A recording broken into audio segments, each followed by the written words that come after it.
Hi ගොඩ කාලෙකට පස්සේ මේ වීඩියෝ එක ගේන්නේ. මම හිතුවා ඔයගලන්ට වීඩියෝ එකක් ගේන්න සස්ටේනබිලිටි ගැන.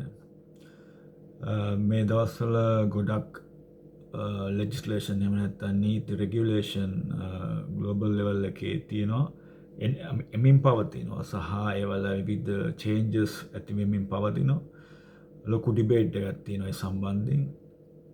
සස්ටේනබිලිටි කියන එක රෙගියුලේෂන්ස් යටතේ ඒක රෙගියුලේටඩ් විදිහට එහෙම නැත්නම් නීතියක් වශයෙන් සස්ටේනබිලිටි කොහොමද ගෙන එන්නේ ගෙන ඒක පවත්වාගෙන යන්නේ කියලා. අපි කතා කරමු සස්ටේනබිලිටි ගැන. හැබැයි සස්ටේනබිලිටි කියන්නේ ලොකු ඒරියා එකක්.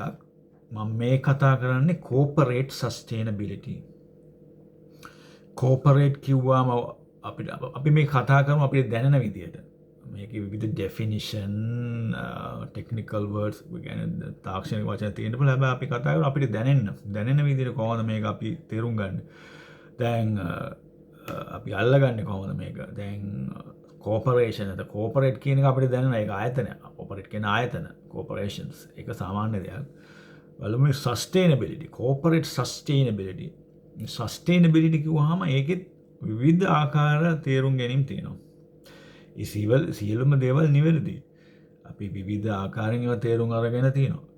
අපි බලමු තවදුරටත් කොහොමද මේ සස්ටේනබිලිටි කියන එක අපිට දැනෙන විදියට මේක තේරුම් ගන්න. මේකේ තියෙන වැදගත්කම මොකද්ද? මේක තියෙන්න ඕනද? මේක වැඩක් නැද්ද? මේ වගේ ගොඩාක් ඩිබේට් and ඩිස්කෂන් තියෙනවා. මම මේක උදාහරණයකින් කතා කරමු. අපි ඒකට ලේසි අපිට මේක වැඩේ කරගෙන යන්න. මම ඉන්නේ මෙතන මගේ කිචනේට් එක ගාව.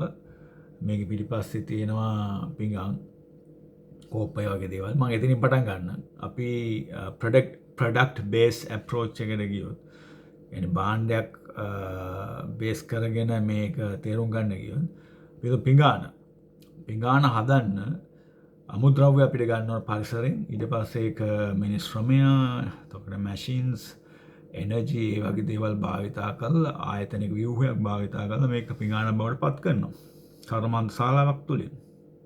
දැන් මේකේ අමුද්‍රව්‍ය ගන්නකොට එක්ස්ට්‍රැක්ට් කරනකොට මේ අමුද්‍රව්‍ය මැටීරියල්ස් එන්වයරන්මන්ට් එකෙන් අපි පොඩ එතන බලමු එන්වයරන්මන්ට් එකෙන් මේ අමුද්‍රව්‍ය ගන්නවා. අපි අමුද්‍රව්‍ය ගත යුතුයි එන්වයරන්මන්ට් එකේ. අරගෙන නැත්නම් අපිට මේ භාණ්ඩය හදන්න බෑනේ. අපිට මේක අවශ්‍යතාවය. කන්සියුමර් නීඩ් එක. අපිට අවශ්‍ය දෙයක්. මිනිසුන්ට අවශ්‍ය දෙයක්. එතකොට මේ භාණ්ඩයට අවශ්‍ය අමුද්‍රව්‍ය ගන්නකොට ඒ අමුද්‍රව්‍ය හැදෙන වේගයක් තියෙනවා. අපි මේ වේගයට වඩා වැඩි වේගකින් අපි මේක භාවිතා කරන්න ගියොත් ඒ අමුද්‍රව්‍ය වල හිඟතාවය වැඩි වෙන්න පුළුවන්. හිඟතාවය වැඩි වෙනවා කියන්නේ ඒකට දෙන කොස්ට් එක ඒකේ ඩිමාන්ඩ් එක වැඩි වෙනවා. එතකොට ඒකේ ප්‍රයිස් එක වැඩි වෙනවා. ඒ කියන්නේ අවසාන වශයෙන් අපි භාණ්ඩය අපි තමයි පිඟන් හදන ආයතනයේට ලොකු වියදමක් දරන්න වෙනවා මේ අමුද්‍රව්‍ය මිලදී ගන්න. ඒ වැඩි වේගෙන් මේක භාවිතා කරොත් එක්ස්ට්‍රැක්ට් කරොත්.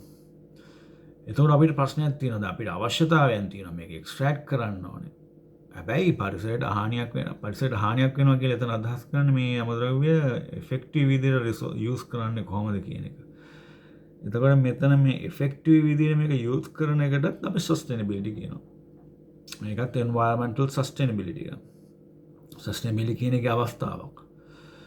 එතකොට අපි මේ ප්‍රායෝගික තේරුම් ගන්න මොකද මේ සස්ටේනබිලිටි කියන්නේ කියන එක.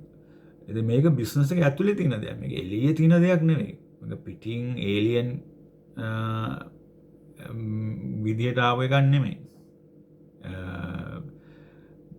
මේක ඇතුළෙම තිබුණ දෙයක්. ඒතර ප්‍රශ්නයක් කියන අය මේක මේ දැන් ගොඩක් කතා කරන්නේ කියලා. මේ කතා කරන හේතුව මිනිස් අවශ්‍යතාවය සපුරන්න ගියාම මේක වැඩියෙන් දැන් පරිසරය භාවිතා කරන්න, මිනිස් ශ්‍රමය භාවිතා කරන්න, හියුමන් ෆැක්ටර් එක, එනර්ජි ඒ දේවල් භාවිතා කරන්න වැඩියෙන් පෙළඹිලා තියෙනවා. එතකොට මේවා සීමිතයිනේ ලෝකේ පවතින විදිහට. එතකොට මේ සීමිත දේවල් බාහිර අපි ආර්ථික විද්‍යාවක් තියෙනවානේ අසීමිත ආශාවන් ඉෂ්ට කිරීම සීමිත සම්පත් භාවිතා කරන්න කොහොමද කියන එක ඉගෙන ගන්න ආර්ථික විද්‍යාව කියන්නේ මෙතනත් මේ සීමිත සම්පත් භාවිතා කරනකොට ඒක හරියට කියන්නේ ඒ වේගයට වඩා වැඩි වේගකින් භාවිත පරිසරයට හානියක් වෙනවා. ඒ එතන එන්වයරන්මන්ටල් සස්ටේනබිලිටි කියන්නේ ඒ අමුද්‍රව්‍යයට හානියක් වෙනවා. අමුද්‍රව්‍ය නැති වෙන්න පුළුවන්. එතකොට ඒක තමයි එතන එන්වයරන්මන්ටල් සස්ටේනබිලිටි කියන්නේ. දැන් ඒතර කවුරු හරි කියන්න පුළුවන් නෑ එන්වයරන්මන්ටල් අපිට තියෙනවා සස්ටේනබල් ඉනෝවේෂන්. සස්ටේනබල් ඉනෝවේෂන් එකක් කළා අපිට පුළුවන් මේ අමුද්‍රව්‍ය වෙන එකක් හොයාගන්න. පුළුවන් ඒක හරි. පුළුවන්. සස්ටේනබල් ඉනෝවේෂන් එතන CapEx and the capital expenditure එකක් ඕන ආයතනයට කරන්න. research and development කරලා. ඒක අවශ්‍යයි. ඒක කරන්න පුළුවන්. හැබැයි අපිට මූලික වශයෙන් අපිට කරන්න පුළුවන් මේකේ ඒ හැදෙන වේගයට සමාන වේගයකින් ලබා ගන්න. හොයි අඩු වේගකින් සමා ගන්න. ඒතකොට ප්‍රශ්නයක් ගන්න මේකේ ඉතුරු ටික කොහමද ගන්න කියලා. ඉතුරු ටිකට අපිට පුළුවන් sustainable innovation එකකින් වෙන දෙයක් හොයාගන්න. දැන් මම මේ පෙන්නන්නේ මේ හැම දෙයක්ම ප්‍රායෝගික කොහොමද සම්බන්ධ වෙන්නේ කියලා. sustainable innovation, sustainability තියාගන්න සස්ටේනබල් ඉනෝවේෂන් අවශ්‍යයි. අපි තුන් මේක හැදෙන වේගය වැඩි කරන්න පුළුවන් නම් ඒකත් සස්ටේනබල් ඉනෝවේෂන්. දැන් පරිසරයේ මේ ද්‍රව්‍ය හැදෙන වේගය වැඩි කරනවා කියන එක පරිසරයට බාර වෙන දෙයක්.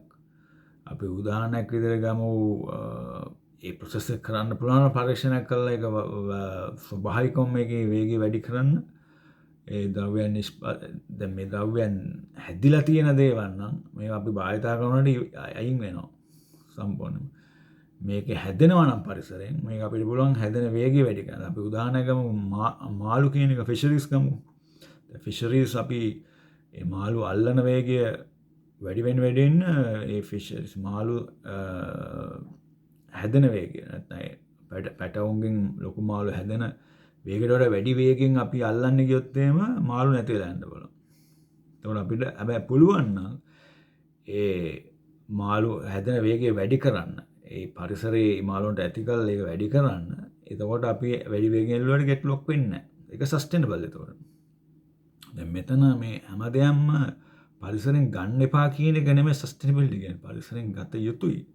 හැබැයි ඒකෙන් ඒ ද්‍රව්‍යයට හෝ පරිසරයට වෙන ආකාරයකින් මේ පිඟන් හදන්න ගියාම අපි ඒ ගන්න අමුද්‍රව්‍ය පරිසරයෙන් ගන්නකොට පරිසරයේ වෝටර් ටේබල් එකට එහෙම නැත්නම් රසායනික ද්‍රව්‍ය එකතු වෙනවා නම් වෝටර් ටේබල් එක නැත්නම් ඒ වෝටර් ටේබල් එකේ ෆිසිකල් ස්ට්‍රක්චර් එකට බාධා වෙනවා නම් එහෙම නැත්නම් ඒකේ ශාක ප්‍රජාව එහෙම නැත්නම් ජීව ප්‍රජාවට හානියක් වෙනවා නම් බයෝ ඩයිවර්සිටි එක ඒ කියන්නේ ඩයිවර්ස් බයෝ ස්පී එකක් විවිධ ස්පීසස් විවිධ ශාක වර්ග සත්ව වර්ග ජීවත් වෙන්නේ එකිනෙකාට සහයෝගයෙන් ජීවත් ඕන නිසා.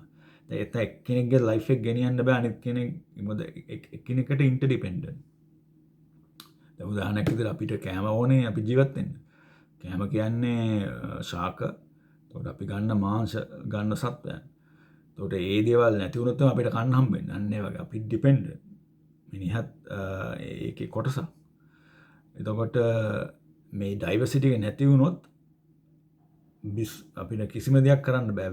වෙන කර්මාන්තයකට බලපෑමක් ඇති වෙන්න පුළුවන්. එතකොට ඒක තමයි එතන එන්වයරන්මන්ටල් සස්ටේනබිලිටි තව පැත්තක්. right. එතන අවදෝවය ගැනීමේදී වෙන හානියක් වෙනවා පරිසරයට. ඒකත් එන්වයරන්මන්ටල් සස්ටේනබිලිටි. ඒක නැති වෙන විදිහට කරන එක තමයි සස්ටේනබිලිටි කියන්නේ. ඒක එන්වයරන්මන්ටල් සස්ටේනබිලිටි. එතකොට දැන් අපිට හිතන්න පුළුවන් සස්ටේනබිලිටි කියන්නේ අඛණ්ඩව පවත්වාගෙන යාමද. දැන් උදාහරණයක් විදිහට දැන් අපි මෙතන කතා කරා අමුද්‍රව්‍ය නැති වෙනවා කියන්නේ ඉස්සරහට නේද නැති වෙන්නේ. දැන් අපිට පාවිච්චි ගන්න පුළුවන් නේද? ඒකත් එක අවස්ථාවක් ඉස්සරහට නැති වෙනවා කියන එක. දැන් උදාහරණයක් විදිහට මේකෙන් වෙන පරිසර හානි වෙනවා නම් මේ වෙලාවේ වෙන පරිසර හානි වෙනවා නම් ඒක වෙන කර්මාන්තයකට නැත්තම් මිනිසුන්ට මේක තර්ජනාත්මක විදිහට දැනෙන්න පුළුවන්. ඒක ඉදිරියේදී වෙනවා කියන එකට වඩා ෂෝට් ටර්ම්ද ලොං ටර්ම්ද කියනකට වඩා මේ සස්ටේනබිලිටි කියන්නේ මේ ෂෝට් ටර්ම් වෙන්න පුළුවන් ලොං ටර්ම් වෙන්න පුළුවන්. එතකොට මේක අඛණ්ඩව පවත්වාගෙන යනවා කියන එකත් වෙන්න පුළුවන්. සමහරවිට මේ වෙලාවේදී ඇති වෙන ෂොක් එකක් වෙන්න පුළුවන්. උදාහරණයක් විදිහට අපි හිතමු දැන් මේ අමුද්‍රව්‍ය වලින් අමුද්‍රව්‍ය රෝ මැටිරියල් සරගෙන ඊට පස්සේ කොම්පොසිට් මැටිරියල් හදනවා කියලා ඒ අමුද්‍රව්‍ය තව එකක් කලවම් කරලා තව වැලියු ඇඩඩ් ප්‍රොඩක්ට් එකක් හදනවා පිඟාන හදන්න කලින් මික්සර් එකක් හදනවා කියලා හිතන්නකෝ. ඒතකොට එක්ස්ට්‍රැක්ට් කරන කට්ටියක් ඉන්නවා ඊට පස්සේ මික්ස් කරන කට්ටියක්. එතකොට මේකට මිනිස්ත්‍රමය භාවිතා වෙනවා ඊට පස්සේ. මිනිස්ත්‍රමය ඕනේ එක්ස්ට්‍රැක්ට් කරන්න. කොම්පොසිට් හදන්න ඊට පස්සේ අවසාන නිෂ්පාදනය හදන්න. එතකොට මේකට ගන්න මේ මිනිස්ත්‍රමය අපි හිතමු නිසියාකාරව භාවිතා කරන්න ඕනේ. ඒ මිනිස් ශ්‍රමයට අහිතකර බලපෑමක් එල්ල වෙන්නත් බෑ. ඒ මිනිස් ශ්‍රමය ඇබියුස් නැත්නම් අපි මේක හරියට භාවිතා නොකරොත් ආයතනයට බලපෑමක් වෙන්නත් බෑ. මේ කතා කරන කෝපරේට් සස්ටේනබිලිටි ගැන. ඒක දෙපැත්තක් තියෙනවා. හැම දෙයකම දෙපැත්තක් තියෙනවා. අපි කියන්නේ ඩබල් මැටීරියලිටි. අනිත් මේක නිකන් කොයින් එකක් වගේ සස්ටේනබිලිටි කියන්නේ. එක පැත්තකින් පරිසරයට එහෙම නැත්නම් මිනිස්සුන්ට බලපෑම ඇති වෙනවා වගේම ඒක නිසා ආයතනයට බලපෑමකුත් එල්ල වෙනවා. මම උදාහරණයක් ඉස්සර කිව්වේ අමුද්‍රව්‍ය ගන්නකොට පරිසරයේ මේක නැති වෙනවා කියන එක පරිසරයට බලපෑමක් සහ ඒකේ මිල ගණන් වැඩි වුණාම ආයතන බලපෑමකුත් එල්ල වෙනවා. අපි හිතමු මේකෙන් වෙන පරිසර හානි වෙනවා නම් ආයතන බලපෑමකුත් තියෙනවා. රෙපියුටේෂනල් ඩැමේජ් වෙන්න පුළුවන්.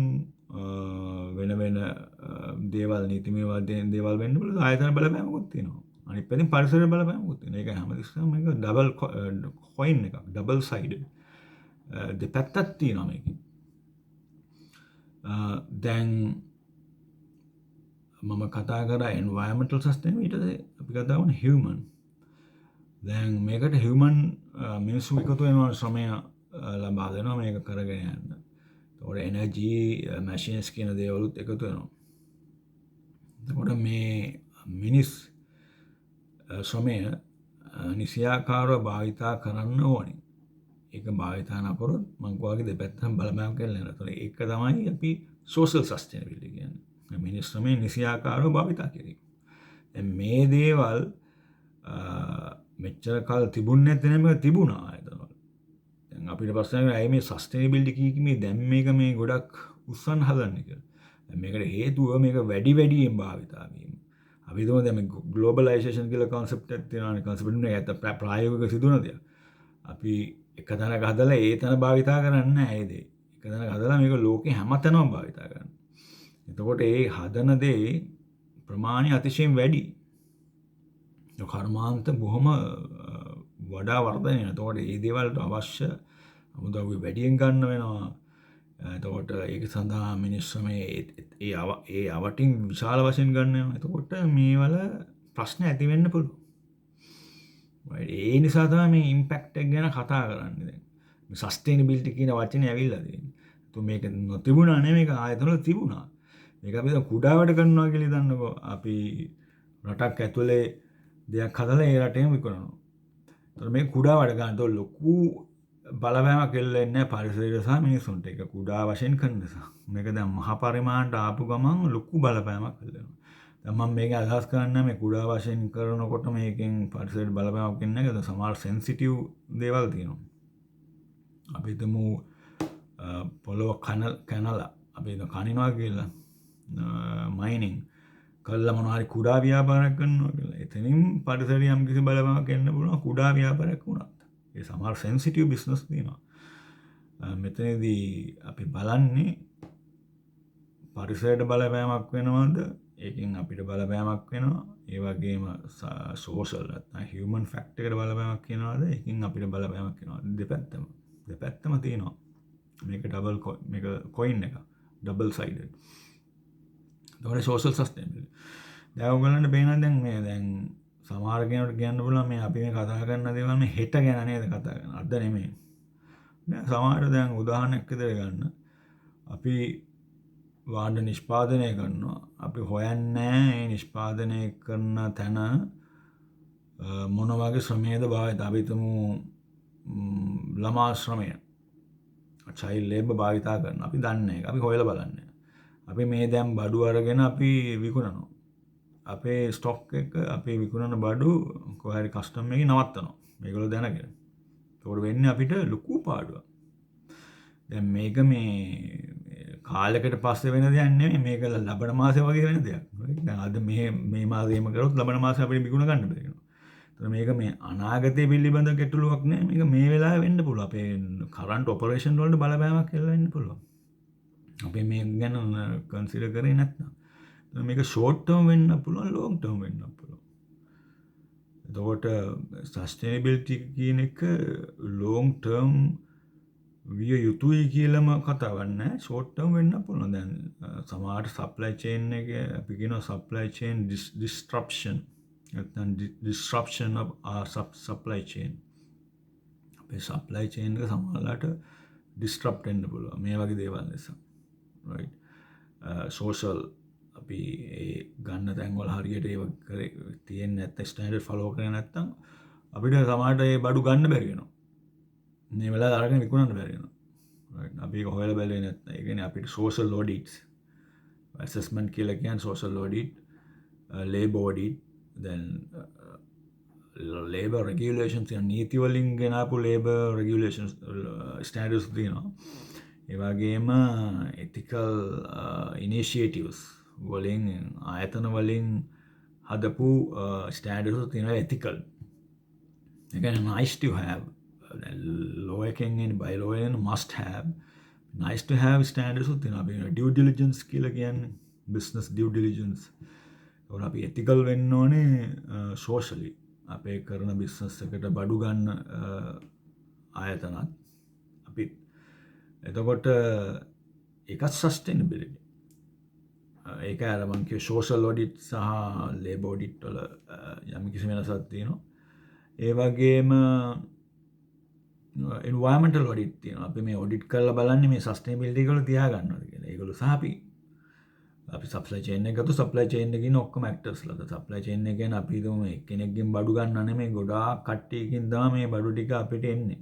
අපි හිතමු extract කරන එක්කෙනෙක් collect කරන තව එක්කෙනෙක් ඊට පස්සේ composite material එකතු කරන්න වෙන එක්කෙනෙක් ඊට පස්සේ ඒක හදන්නේ තව කෙනෙක්. ඊට පස්සේ අපි හිතමු අපි තමයි අරගෙන ඒක විකුණන්නේ කියලා retail එකේ තව කෙනෙක්. මේ වගේ chain of supply chain තියෙනවා. the chain of activities කියලාත් කියනවා. ඒ දෙකේ වෙනසක් තියෙනවා. අපේ supply chain එක with the pillars තියෙනවා. tier 1, tier 2, tier 3, tier 4 ඒ විදිහට අපි නම් කරන්නේ. tier 1 අපේ direct supplier නම් tier 2 ඒගොල්ලන්ගේ supplier. tier 3 ඒගොල්ලන්ගේ supplier. tier 4 ඒගොල්ලන්ගේ.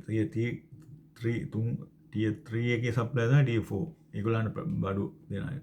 materials raw materials. මේ විදිහට tiers තියෙනවා. එතකොට දැන් මේ social audits අපි කරනවා අපි tier 1 අයට කරනවා. අපි තමයි බඩ retailer කියලා. එතකොට ඒක social sustainability එතන අපි බලනවා. හැබැයි මේගොල්ලන් පල්ලෙහා tiers වලට කරන්නේ නැත්නම් ඒ social sustainability එන්නේ නැහැ. මොකද extract කරන එක හරියට environmental damages labor ප්‍රශ්න තියෙනවා නම් මෙතන tier 1 එක ඕකේ වුණාට වැඩක් නැහැ. අර ප්‍රශ්න තියෙනවා නම්. එතකොට අපි trace කරොත් මේ supply chain එක back end එකට බැලුවොත් එම මෙහි ප්‍රශ්න තියෙනවා. එතකොට මේ බාණ්ඩේ මෙතන අන්තිම tier 1 එකේ supplier කොච්චර හොඳද යතොත් දන්නේ අර ප්‍රශ්න තියෙන බඩු වලින් තමයි හදලා තියෙන්නේ. එතකොට ඒක අපි violate කරලා තියෙනවා. අපි කියන violate කරනවට වැඩිය වචනේ හොඳයි. අපි ඒක follow කරලා නැහැ ස්ටෑන්ඩඩ්. sustainability එක අපි කඩලා. sustainability නැහැ එතන. right. මේවා තමයි sustainability. දැන් trace කරන එකත් sustainability. අපි supply chain එක trace කරන්න පුළුවන් නම් ඒකත් sustainability. ඒ කියන්නේ අපි කියනවා traceability of sustainability, transparency වගේ ගොඩක් වචන භාවිතා කරනවා. අපේ supply chain එක traceability එකක් තියා ගන්න ඕනේ. transparency එක. මේක පේන්න ඕනේ sustainability. අපි දන්නේ මේක කොහෙද මේ බඩු සමහරලාට මේ එක්ස්ට්‍රැක්ට් කරන්න කියලා දන්නේ මොන රටේ කොහෙද කියලා දන්නේ සමහරට මොකද tier 1 එක විතර වැඩ කරනවා. අපිට tier 1 පුළුවන් නම් මේ ආපු දේවල් දැනගන්න රිටේලර්ටත් පුළුවන් දැනගන්න. එතකොට ඔයාලා පේනවා ඇති මේකේ එක පාර්ශ්වයක නෙමෙයි අනිත් පාර්ශ්වවලට shared responsibility එකක් තියෙනවා sustainability පැත්තෙන්. එතකොට අපි හිතමු tier 1ට ඕන අපි හිතමු tier 1 කට්ටිය ෆැක්ටරිස් 10ක් තියෙනවා. අපිට ඕන එක ෆැක්ටරි එකක් සිලෙක්ට් කරගන්න. අපි රිටේලර් කියලා හිතන්නකෝ. බයර් කියලා හිතන්නකෝ. එතකොට අපි මේ ගන්නනකොට ඒක තාක්ෂණික දේවල් හොඳ වෙන්න ඕනේ කොල්ටි නිෂ්පාදනය නැතන ඒ දේවල් බලන ඒ වගේම සස්ටේනබිලිටි බලන. දැන් මේ ඉන්න 10 දෙනාගෙන් එක්කෙනෙක් හරි දෙන්නෙක් ඒගොල්ලන්ට පුළුවන් නම් ඒ අනිත් ඒවා ට්‍රේස් කරලා ඒගොල්ලන්ගේ සස්ටේනබල් සප්ලයි චේන් එක ඒ තරම් ප්‍රශ්න නැතුව හදන බාන තිබුණා අපිට අර බය යන්නේ රිටේල් යන්නේ එයාගෙන් ගන්න. එතකොට ඒක මම ෂෙයාර්ඩ් රෙස්පොන්සිබිලිටි කියලා. දැන් මේක රිටේලර්ටම ෆුල් රෙස්පොන්සිබිලිටි එක තියලා අනේ අපි කමන්න අපිට ඒක අදාළ නැහැ. ඒගොල්ලන්ට තමයි බඩු විකුණ ගන්න බැරි. අපි නම් හදන ඕන කෙනෙක් ගන්නවා. ඒක දැන් ගන්න හැමෝටම ඒ සස්ටේනබිලිටි ෆලෝ කරන්න. එතකොට අර විකුණන කට්ටිය අපි තුම ටියර් 1 සප්ලයර්ස්ලා එහෙම කරනවා නම් ඒගොල්ලන්ගේ බිස්නස් රිලේෂන්ෂිප් එක වඩා වර්ධනය වෙනවා. එතකොට ඒක තමයි ෂෙයාර්ඩ්. අපි කරනවා අනිත් ටියර්ස් වල කට්ටියත් ෂෙයාර්ඩ් රෙස්පොන්සිබිලිටි එකක් තියෙනවා මේක කියන්නේ. මේක අපිට සම්පූර්ණයෙන් මේගොල්ලන්ට බාර දීලා ඔයගොල්ලෝ කරන්න ඕනේ කියන්න බෑ. මේක ෂෙයාර්ඩ් කොලැබොරේටිව් කලබරේෂන් එකක් තියෙනවා. කොලැබොරේටිව් ඇක්ෂන්ස් තියෙනවා. ඒකත් සස්ටේනබිලිටි. අපි කොලැබොරේට් කරන්න පුළුවන් ඉන්ඩස්ට්‍රි එක ඇතුලේ එහෙම නැත්නම් සප්ලයි චේන් එක ඇතුලේ ඇක්ටර්ස්ලාට ඒකත් සස්ටේනබිලිටි එකක්. දැන් අපි තුමු ටියර් 1 සප්ලයර්ස්ලාට සප්ලයි කරන ටියර් 2 අය. ඒගොල්ලෝ කොලැබොරේට් කරන්නේ නැහැ කියලා. එතනත් සස්ටේනබිලිටි එකක් නැහැ. ඒකත් සස්ටේනබිලිටි. කොලැබොරේට් කරනවා කියන එකත් සස්ටේනබිලිටි. ට්‍රේසබිලිටි එක තියාගන්න. මේක කොහෙද හැදුවේ මොනවලින්ද හැදුවේ මේ දේවල් මිනිස් සමයේදී ප්‍රශ්න තියෙනවා ඒ දේවල් දැනගත යුතුයි. මොකද ඒක එහෙම කියන්නේ දැන් මේක මේ දැනගෙන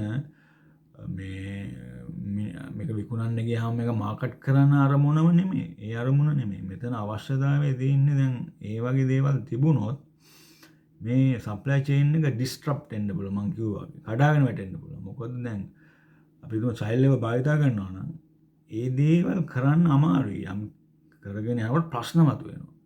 එතකොට කොස්ට් එක වැඩි වෙන්න පුළුවන්. එක පාට නිෂ්පාදනයේ පල්ලෙහා ටියර්ස් වල ඒ තැන් වල නිෂ්පාදනය නැති වෙන්න පුළුවන්. එතකොට මේගොල්ලෝ බඩු ගන්න දාන්නේ. දැන් මේගොල්ලෝ එහෙන් පවත්වාගෙන ගියොත් ඒක ට්‍රේසබිලිටි එක වැදගත්. ඒ ට්‍රේසබිලිටි එක තියෙනවා නම් දිගටම අපිට පවත්වාගෙන යන්න පුළුවන් මේ සප්ලයි චේන් එක. එකපාරට ඩිස්ට්‍රප්ට් වෙන්නේ නැතුව. දැන් කියනකොට කියන්න බලන්න මේ කියන්නේ මේ රිස්ක් එක නේද මේ බිස්නස් රිස්ක් එක නේද වෙන නමකින් මේ සස්ටේනබිලිටි කියලා කියන්නේ. බිස්නස් රිස්ක් එක අදාළ වෙනවා තමයි මෙතනදී. මොකද ඒක රිස්ක් එකක්. අපි තුමු ඒක ඒ රිස්ක් එක බිස්නස් රිස්ක් එකක් විදිහට අපිට වැලුවේට් කරන්න පුළුවන්. හැබැයි බිස්නස් රිස්ක් එකයි සස්ටේනබිලිටි අතර පොඩි වෙනසක් තියෙනවා. අපි තුමු බිස්නස් රිස්ක් කියන්නේ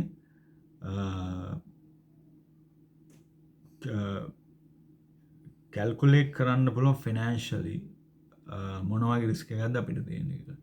දැන් අපි හියුමන් ෆැක්ට් එක එහෙම නැත්නම් එන්වයරන්මන්ටල් ෆැක්ට් එක කැල්කුලේට් කරනකොට සස්ටේනබිලිටි පැත්ත එනවා ඉම්පැක්ට් එක.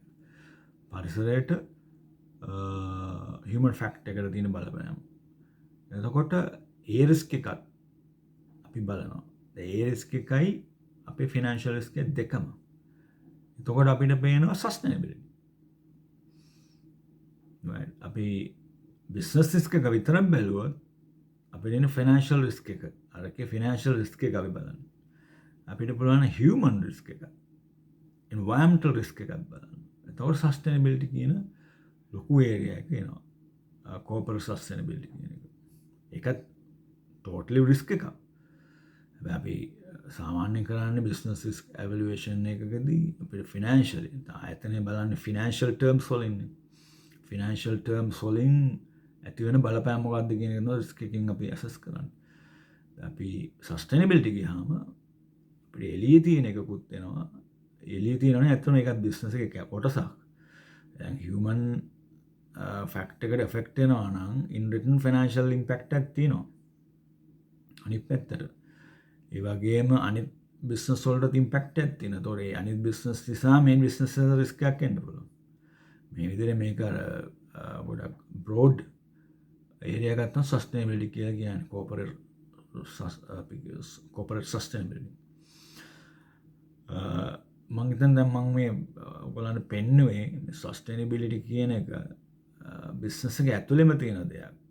බිස්නස් එකට බද්ධ වෙච්ච දෙයක්. මේක ඒලියන් කොන්සෙප්ට් එකක්වත් මේක මේ පිටින් ගෙනල්ලා බස්සපු දෙයක්වත් නෙමෙයි. එතකොට මේ සස්ටේනබිලිටි කියන එක ආයතනයක් කරන්න පුළුවන් නම් ඒකෙන් ලොකු ආයතනයට ලොකු බලපෑමක් ගන්න පුළුවන්. ලොකු දෙයක් කරන්න බෙනිෆිට් එකක් ගන්න පුළුවන්. ඒ නිසා මම හිතන්නේ සස්ටේනබිලිටි කියන එක මම පෙන්වන ගන්න ප්‍රැක්ටිකල් ටර්ම්ස් වලින් එදිනෙදා භාවිතා කරන බිස්නස් එකක් කරගෙන යනකොට ඇති වෙන තත්ත්වයන් එක්ක මම පැහැදිලි කරනවා. බොහොම සරලව. දැන් මේක අපි දැන් කතා කරන මේ දවස්වල ක්ලයිමට් චේන්ජ් ගැන. මම ඒකට වෙන වීඩියෝ එකක් කරන්න. දැන් මේ ක්ලයිමට් චේන්ජ් කියන එකට මොකද්ද මේ කෝපරේෂන් වල තියෙන බලපෑම? මොකද අපි ගිහිල්ලා කොහෙවත් අයිස් දිය කරන්නවත් මේ මොනවත් කරන්න අපි යන්නේ නැහනේ. අපේ ඇති වෙන බලපෑමක් නැහැ කියලා හිතන්න පුළුවන්. හැබැයි අපි භාවිතා කරන දේවල් තියෙන එනර්ජි අපේ ටෙක්නිකල් ප්‍රොසෙසස් කෙමිකල්ස් මේ නිසා අපි කෙමිකල්ස් පැත්තකින් දෙමු අපි භාවිතා කරන එනර්ජි සහ අපේ ප්‍රොසෙසස් නිසා කාබන් ඩයොක්සයිඩ් ඇට්මොස්ෆියර් එක නැත්නම් වායුගොල් නිකුත් වෙනවා. අපි භාවිතා කරන ආයතනයේ භාවිතා කරන දේවල් වෙන්න පුළුවන් direct emission, indirect emission, scope 1 කියන්නේ direct emission අපි භාවිතා කරන දේවල්. අපි fuel භාවිතා කරන එක scope 1 emission එක. අපි හිතමු අපි කරන්ට් එක ගන්නවා නම් ඒ කරන්ට් එක හදන්නේ fuel වලින් වෙන්න පුළුවන් වෙන වෙන දේවල් වෙන්න පුළුවන් එනර්ජි එක භාවිතා කරලා එතකොට එතන කාබන් ඩයොක්සයිඩ් එමිෂන් එකක් තියෙනවා නම් ඒකත් අපි වග කියනවා. මොකද අපි භාවිතා කරනවානේ. right ඒක තමයි ඉන්ඩිරෙක්ට් එමිෂන් කියලා. එතන ස්කෝප් 2 එක. ස්කෝප් 3 කියන්නේ අපේ සප්ලයර්ස්ලා. අපේ සප්ලයර්ස්ලාගේ නිෂ්පාදනය, ඒගොල්ලන් විදුලිය, ඒ දේවල් අපි ගන්නවා ස්කෝප් 3 කියලා. ඒ එමිෂන් එක. අපි ඒකටත් වගේ ඒක තමයි මේ ක්ලයිමට් චේන්ජ් කියන පැත්තෙන් අපිට බලපාන්න. අපි මං කියවනේ එනර්ජි මැෂිනරිස් පැත්ත තමයි එතන බලපාන්න. දැන් මං කියවනේ මොලේ එන්වයරන්මන්ට් එක ගන්නවා ඊට පස්සේ එන්වයරන්මන්ට් එක ඩිරෙක්ට් දැන් ක්ලයිමට් චේන්ජ් කියන්නේ එන්වයරන්මන්ට් එකට. ඒතකොට ඒකට බිස්නස් මැෂින්ස් සහ එනර්ජි යූසේජ් ඒකට හියුමන් ෆැක්ටර් සෝෂල් දැන් අපි යන්නේ සෝෂල් සස්ටේනබිලිටි එන්වයරන්මන්ටල් සස්ටේනබිලිටි මේ හැම දෙයක්ම එකිනෙකට බද්ධයි. මේක සාමාන්‍ය බිස්නස් එක ඇතුළේම කරගෙන යනකොටම වෙන දේවල්. මේ අලුතෙන් මේ ආයතන ඉස්සරහට ගෙනියන්න අපි මොනවා හරි දෙයක් කරන්න ඕනේ කියන එක විතරක් නෙමෙයි සස්ටේනබිලිටි කියන්නේ. අපිට පුළුවන් සමාජයට මෙහෙම දේවල් කරන්න. අපේ දැන් මම කතා කරන්නේ ඉම්පැක්ට් එක ගැන. පරිසරයට බලපෑම, සමාජයට බලපෑම, හියුමන් ෆැක්ටර් එකට. නැත්නම් එනර්ජි වලින්, එතකොට මැෂින්ස් වලින් ඇති වෙන බලපෑම පරිසරයට. එතකොට මේ බලපෑම කියන එක මම ගොඩක් භාවිතා කරනවා. කොහොමද බලපෑම අපි දැසස් කරන්නේ? මේ බලපෑම වෙන්න පුළුවන්. දැන් අපි අපෙන් නෙමෙයි වෙන කෙනෙක්ගේ වුණාම අපි අහු වෙන්න පුළුවන් මේකට. එහෙම හිතෙන්න පුළුවන්. අපි මේක භාවිතා කරන සුළුවෙන් දැන් මේ වෙන හේතු නිසා මේක වෙන්න පුළුවන්. දැන් අපේ හේතුව කියලා කොහොමද කියන්නේ? දැන් එතනදී තියෙන බලපෑම කියන එක අපි බලනකොට අපිට කාරණා කීපෙන් බලන්න ඕන. මේ කොයිතරම් ප්‍රොපෝෂනල්ද? දැන් අපි මේ දේ නොකරොත් ඒ බලපෑම වෙනවා නම් අපෙන් බලපෑම කියලා නෑ. අපි ප්‍රොපෝෂනල් අපි අයින් වුණොත් ඒ වැඩෙන් අපි තුම රිසෝස් එක එක්ස්ට්‍රැක්ට් කරන එක අපි අයින් වුණාම මේ බලපෑම අඩු වෙනවා නම් අපි බලපෑමක් කරලා තියෙනවා. ඇඩ්වර්ස් එක. ප්‍රොපෝෂනල්. right relevance එකක් තියෙනවා අපේ. එතකොට ඊළඟට අපි බැලුවොත් නැවත ඒක අපි කියනවා රිකවර් කරන්න බැරි නම් අපි කරලා තියෙන බලපෑම ඒක හියුමන් ෆැක්ටර් එකට වෙන්න පුළුවන් පරිසරයට වෙන්න පුළුවන්. අපි මයිනින් කරනවා නම් ඒකෙන් පරිසර වල තියෙන ඩැමේජ් එක ආය රිකවර් කරන්න බැරි නම් පරිසරයට සහ මිනිසාට එකතු වෙලා එතන irrevocable recoverable නැති ඩැමේජ් එකක් වෙන්න පුළුවන්. ඒක adverse environmental impact. එහෙම නැත්නම් socially අපි හිතමු modern slavery කියලා තියෙනවා. modern slavery වලදී අපි හිතමු කාන්තාවට සහ ළමයිට මොනවා හරි බලපෑමක් ඇති වෙලා තියෙනවා නම් ඒගොල්ලන්ගේ ජීවිතවල ඒක රිකවර් කරන්න බැරි. ඒක irrevocable. ඒකට ඒක adverse human impact එක. දැන් මේ වගේ අර බලපෑම කියන එක මෙෂර් කරන්නත් ඇසස් කරන්නත් අපිට විවිධ ෆැක්ටර්ස් තියෙනවා භාවිතා කරන්න. ඒක තමයි මැටීරියල් කියන්නේ ප්‍රොපෝෂනල් නේ මැටීරියල්. සිවියරිටි එක. තව එකක් තියෙන දැන් මම කතා කරා ප්‍රොපෝෂනැලිටි ඉරොවකබිලිටි කියන දෙක. තව එකක් අපිට තියෙනවා දැන් අපි තුමු අපි දන්නවා මේකෙන් වෙන්න පුළුවන් ලොකු ඩැමේජ් එකක්. හැබැයි අපිට ෂුවර් නෑ මේකේ නොලෙජ් එක නෑ. කියන්නේ ටෙක්නිකල් රිසර්ච් කරලා නෑ. ඒක අඩුයි රිසර්ච් කරගෙන යනවා එහෙම නැත්නම් ඒ ගැන අපිට හරියටම කියන්න බෑ. හැබැයි දන්නවා වෙනවා කියලා. එතනදී අපි භාවිතා ගන්න ඉන්ෆරන්ස්. අපි ඉන්ෆර් කරනවා මේකෙන් බලපෑමක් එනවා. ඒ නිසා අපි මේ වගේ ප්‍රිකෝෂනරි මෙෂර්ස් ගන්න ඕනේ. අපි ඒකට කියනවා ප්‍රිකෝෂනරි ප්‍රින්සිපල් කියලා. right? අපි ප්‍රිකෝෂනරි කොහොමද මොකක් හරි කරනකොට කර අපි තමයි මේ එක්ස්ට්‍රැක්ට් කරනකොට අපි හොඳ ලේටස්ට් අපි ටෙක්නොලොජි එක භාවිතා කරනවා. ඒකෙන් ප්‍රිකෝෂනරි ප්‍රින්සිපල් එක ෆලෝ කරලා තියෙනවා. ඒකෙන් ඇති වෙන පරිසරයට දෙන බලපෑම අවම වෙන්න විදිහට මේක එක්ස්ට්‍රැක්ට් කරන්න යනවා. ඒ කියන්නේ අනිත් බලපෑම පරිසරයට වෙන්න පුළුවන් අනිත් අහිතකර බලපෑම අවම වෙන විදිහට. වෝටර් ටේබල් එකට වෙන්න පුළුවන්, ජීව ප්‍රජාවට වෙන්න පුළුවන්. ඒ ලේටස්ට් අපි ටෙක්නොලොජි එක භාවිතා. ඒක සස්ටේනබල් ඉනෝවේෂන් කියන්නේ එතන. අපි ටෙක්නොලොජි එක භාවිතා කරන එක පරිසරයට වෙන අනිත් හානි අවම වෙනවා. එතකොට ඒ අනිත් හානි අවම වෙන්න අපි මේක භාවිතා කරනවා නම් එතන ප්‍රිකෝෂනරි අපි තුමු අපි දන්න සමහර හානි ලොකු බරපතල වෙන්න පුළුවන්. ප්‍රිකෝෂනරි ප්‍රින්සිපල්. එතකොට ප්‍රොපෝෂනලිටි ඔය හැමදේම ෆලෝ කරලා තියෙනවා. මම කතා කරා ප්‍රිකෝෂනරි, ප්‍රොපෝෂනලිටි ඒ වගේම ඉරොවකබිලිටි කියන ප්‍රින්සිපල් තුනක්. දැන් මේ වලින් මොකද ඇඩ්වර්ස් ඉම්පැක්ට් එකක් තියනවද නැද්ද කියලා බලන්න. මේ ඇඩ්වර්ස් ඉම්පැක්ට් එක අනිත් පැත්තට ඉන් රිටන් ෆයිනෑන්ෂියල් රිස්ක් එකකුත් වෙනවා. right. දැන් මම දන්නේ මම සරලව මේක උදාහරණයක් කරන් පෙන්වලා දුන්නේ මොකක්ද මේ සස්ටේනබිලිටි අපිට අල්ලගන්න පුළුවන් තැන් සස්ටේනබිලිටි කියන එක. මම හිතන්නේ ඔයගොල්ලෝ යම් කිසි අයිඩියා එකක් එන්න පුළුවන් මේකේ විවිධ තර්ක විතර්ක තියෙන්න පුළුවන්. මේක සරල පහදා දීමක්. මේක තවත් කෙනෙකුට ප්‍රශ්න ගන්න පුළුවන් නෑ මේක මෙහෙම වෙන්න පුළුවන් මේක ඇත්ත. මේක සරල පහදා දීමක්. එතකොට කෙනෙකුට කියනවා මේ කොස් ෆැක්ටර් එක වැඩි වෙනවා මේක කරනකොට අපි ගැන වෙනම කතා කරමු. මෙතන මම පෙන්වලා දුන්නේ මොකක්ද සස්ටේනබිලිටි මේ අපේ වචනෙන් අපිට දැනෙන ආකාරයෙන් කොහොමද අපි තේරුම් ගන්න කියලා. බොහොම ස්තුතියි. අපි ඉස්සරහට කතා කරමු climate change මේ හා සම්බන්ධ ගොඩාක් topics තියෙනවා. එතකොට regulations නීතිමය පිබිදීම අපි කියනවා upcoming law ඉස්සරහට එන්න තියෙන දේවල් ඇවිල්ලා තියෙන regulations ඒ වලින් මොන වගේ බලපෑමක්ද වෙලා තියෙන්නේ. අපි ඒවා ගැන ඉස්සරහට කතා කරමු. බොහොම ස්තුතියි.